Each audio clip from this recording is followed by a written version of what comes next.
بسم اللہ الرحمن الرحیم۔ شروع اللہ کے نام سے جو بڑا مہربان نہایت رحم والا ہے۔ ناظرین السلام علیکم۔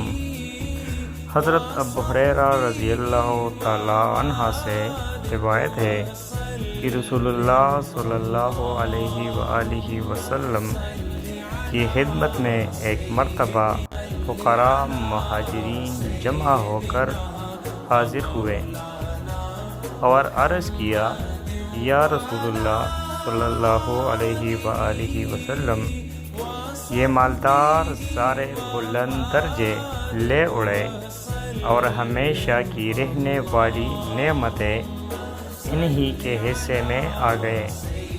نبی کریم صلی اللہ علیہ وآلہ وسلم نے فرمایا، کیوں؟ عرض کیا، نماز روزے میں تو یہ ہمارے شریک ہے کہ ہم بھی کرتے ہیں، یہ بھی کرتے ہیں، اور مالدار ہونے کی وجہ سے یہ لوگ صدقہ کرتے ہیں، غلام آزاد کرتے ہیں، ہم ان چیزوں سے عاجز ہیں۔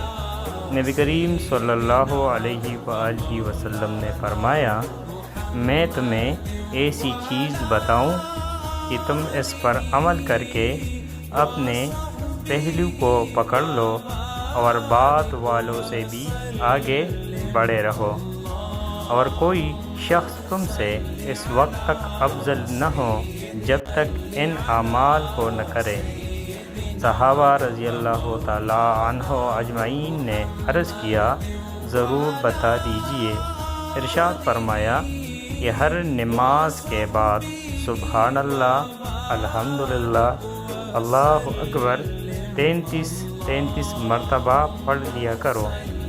ان حضرات نے شروع کر دیا، مگر اس زمانے کے مالدار بھی اس نمونے کے تھے، انہوں نے بھی معلوم ہونے پر شروع کر دیا۔ فقراء مہاجرین دوبارہ حاضر ہوئے کہ یا رسول اللہ صلی اللہ علیہ وآلہ وسلم، ہمارے مالدار بھائیوں نے بھی سن لیا اور وہ بھی کرنے لگے۔ نبی کریم صلی اللہ علیہ وآلہ وسلم نے فرمایا، یہ اللہ کا فضل ہے، جس کو چاہے عطا فرمائے، اس کو کون روک سکتا ہے۔ تو ناظرین، یہ تھی آج کی واقعہ حضور صلی اللہ علیہ وآلہ وسلم اور ان کے اصحابہ کرام رضی اللہ تعالی عنہ کی۔ اس میں ہمارے لیے بہت سبق ہے کہ ہمیں بھی نیکیوں میں بڑھ چڑھ کر رہنا چاہیے، اور ہر نماز کے بعد اللہ اکبر، سبحان اللہ، الحمدللہ 33 بار پڑھنا چاہیے۔